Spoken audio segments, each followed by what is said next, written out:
There's a lesser-known Disney princess, Elena of Avalor, who has recaptured my 5-year-old daughter's attention.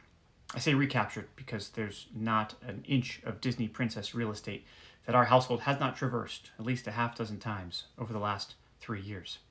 So she and I sat together and rewatched the 3-episode arc that kickstarts Elena's story, conveniently located within another Disney princess show, Sophia the First.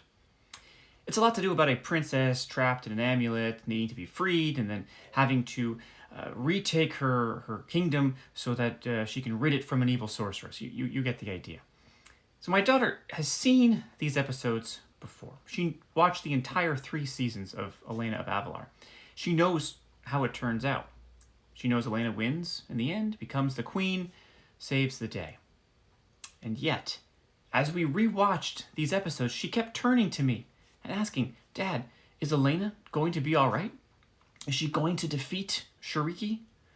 And I kept turning back, eyebrows raised. "Haven't you seen this before?" I received a sheepish grin and a half shrug in response before she turned back and rewatched the unfolding of these animated events.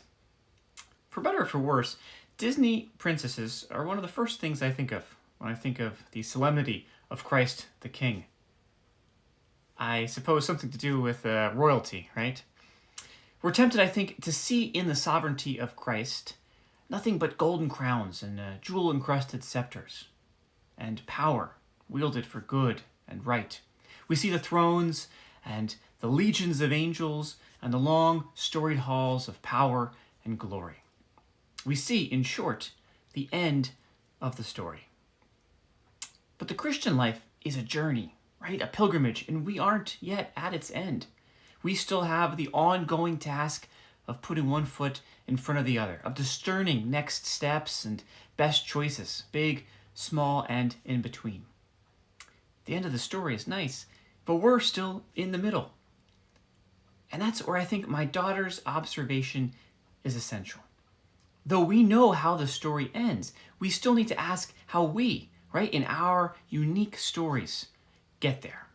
And that means looking not only at the end of Jesus' story, right, of Christ the King, but at how Jesus arrived in that place. Poverty, humility, rejection, mockery, death on a cross. Not always how we think about kings and queens and princesses and others of royal fame, right? So often it's power and prestige that wins the realm. But that's not how our God works.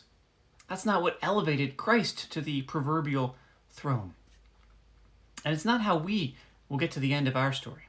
We too must follow that path of downward mobility. Poverty, humility, rejection. Let's not get lost in these stories' ending. Let's keep asking ourselves what comes next and how God is at work therein.